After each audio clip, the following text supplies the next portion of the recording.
जय माता रानी दोस्तों, आप सभी को कामदा एकादशी की हार्दिक शुभकामनाएं। हिंदू नववर्ष के शुभारंभ के साथ साथ आने वाली यह पहली एकादशी कामदा एकादशी केवल एक तिथि नहीं, बल्कि यह एक ऐसा दिव्य अवसर है जब भगवान श्री हरे विष्णु सभी अपने भक्तों पर विशेष कृपा बरसाते हैं। यह दिन हमारे जीवन की समस्त नकारात्मकताओं को समाप्त कर सुख, समृद्धि, स्वास्थ्य और भक्ति के नए द्वार खोलता है। शास्त्रों में कहा जाता है कि जो मनुष्य श्रद्धा, विश्वास और भक्तिभाव से एकादशी व्रत का पालन करता है, वह समस्त पापों से मुक्त होकर भगवान विष्णु के धाम को प्राप्त करता है। इस दिव्य और पुण्यदायी एकादशी के इस पावन अवसर पर आइए हम सब मिलकर इस व्रत के महत्व को समझते हैं और इसकी अद्भुत कथा का श्रवण करते हैं और अपने जीवन को आध्यात्मिक ऊर्जा से भर देते हैं। तो आइए भक्ति और श्रद्धा के साथ हम प्रवेश करते हैं उस दिव्य कथा में, जो न केवल पापों का नाश करती है बल्कि मनोकामनाओं को पूर्ण करने की शक्ति भी रखती है। प्रिय भक्तों, आज भद्राकाल भी लग रहा है और भद्राकाल अशुभ समय माना जाता है। इस बार भद्रा का वास मर्त्युलोक में रहने के कारण यह भद्रा पृथ्वीलोक पर समस्त शुभ कार्यों के लिए अशुभ मानी गई है। अगर जाने अनजाने में आज आपसे कोई काम ऐसा हो जाए जिससे आपको परेशानियों का सामना करना पड़ जाए, तो उससे बचने के लिए हम सभी मिलकर सच्चे मन से भद्रा देवी के महात्म्य का वर्णन सुनेंगे, ताकि हमें भद्राकाल का कोई भी दोष ना लगे। उसके बाद हम सभी सुनेंगे कामदा एकादशी की व्रत कथा। पूर्व समय में जब देवताओं और असुरों का युद्ध हुआ था, तो देवगण हारने लगे। तब शिव जी को क्रोध आ गया और शिव जी के नेत्र एकदम लाल हो गई, जिससे दसों दिशाएं कांपने लगी। उसी समय शिव जी की दृष्टि उनके हृदय पर पड़ी और उसी समय एक गंदी के समान गर्दन, सिंह के समान 7 हाथों से और 3 पैरों से युक्त कोढ़ी के समान नेत्र, पतला शरीर, कफन जैसे वस्त्रों का धारण किया हुआ, ध्रुव वर्ण की क्रांति से युक्त विशाल शरीर धारण किए हुए एक कन्या की उत्पत्ति हुई, जिसका नाम भद्रा था, जिसने देवताओं की तरफ से असुरों से युद्ध करते हुए असुरों का विनाश कर डाला और देवताओं की विजय हुई। तभी से भद्रा को कर्णों में गिना जाने लगा। अभी यह भद्रा भूख से व्याकुल होने लगी।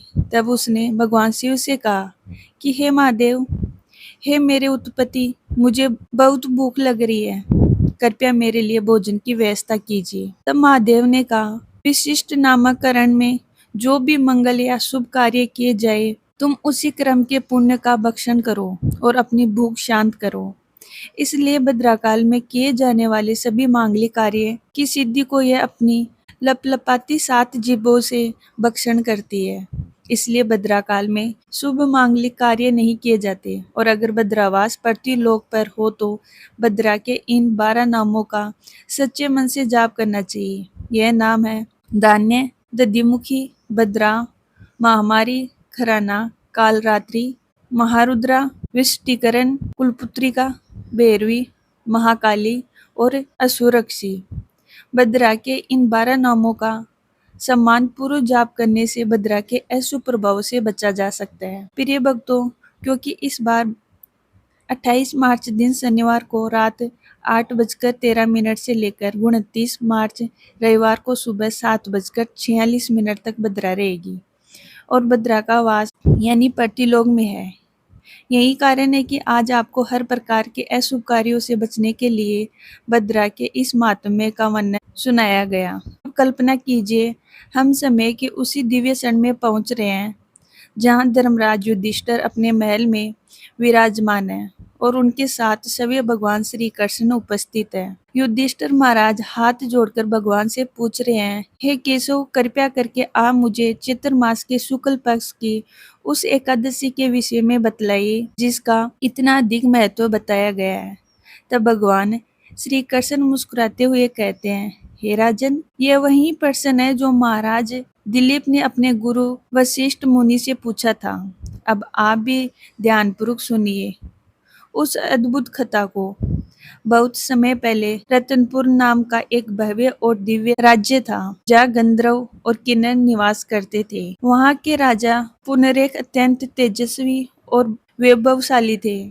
इस राज्य में ललित नाम का एक गंधर्व अपनी अत्यंत सुंदर और गुणवती पत्नी ललिता के साथ रहता था। दोनों के बीच इतना गहरा प्रेम था कि वे एक क्षण भी एक दूसरे के बिना नहीं रह पाते थे। एक दिन राजसभा में भव्य नृत्य और संगीत का आयोजन हुआ। सभी गंधर्व अपनी कला का प्रदर्शन कर रहे थे। ललित भी वहां उपस्थित था, लेकिन उसका मन अपनी पत्नी के प्रेम में इतना डूबा हुआ था कि वह अपने कर्तव्य से विचलित हो गया। उसका स्वर बिगड़ गया। सभा में बैठे एक ईर्ष्यालु सर्प करकोटक ने यह बात राजा को बता दी। राजा को यह अपमान सहन नहीं हुआ, तो क्रोध में आकर उन्होंने ललित को भयंकर श्राप दे दिया कि तू नरभक्षी राक्षस बन जा। और देखते ही देखते ललित एक भयानक राक्षस में बदल गया। जब ललिता ने देखा तो उसका हृदय टूट गया, लेकिन उसने अपने पति का साथ नहीं छोड़ा। वह जंगल जंगल भटकती रही, अपने पति की पीड़ा को देखकर रोती रही और उसकी मुक्ति के लिए प्रार्थना करती रही। फिर भटकते भटकते वन में उसे श्रृंगी ऋषि का आश्रम दिखाई दिया। उस समय ऋषि साधना में थे।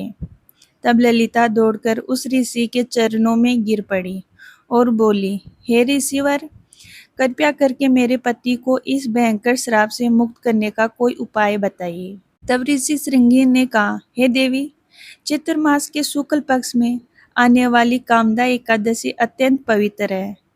यदि तुम इस व्रत को पूर्ण श्रद्धा और नियम से करोगी, पुण्य अपने पति को अर्पित करोगी, तो यह निश्चित ही मुक्त हो जाएगा। तब ललिता ने समय आने पर पूर्व निष्ठा से व्रत किया। द्वादशी के दिन उसने भगवान से प्रार्थना की और तभी एक दिव्य चमत्कार हुआ। उसका पति जो राक्षस योनि में था, अपने वास्तविक गंधर्व रूप में लौट आया। फिर दोनों ने भगवान को धन्यवाद किया और सुखपूर्वक अपने राज्य में वापस लौट गए। भगवान श्री कृष्ण ने अंत में कहा, हे युधिष्ठिर, यह व्रत इतना पवित्र है कि इसके महात्म्य का श्रवण मात्र ही मनुष्यों के पाप मुक्त कर देता है।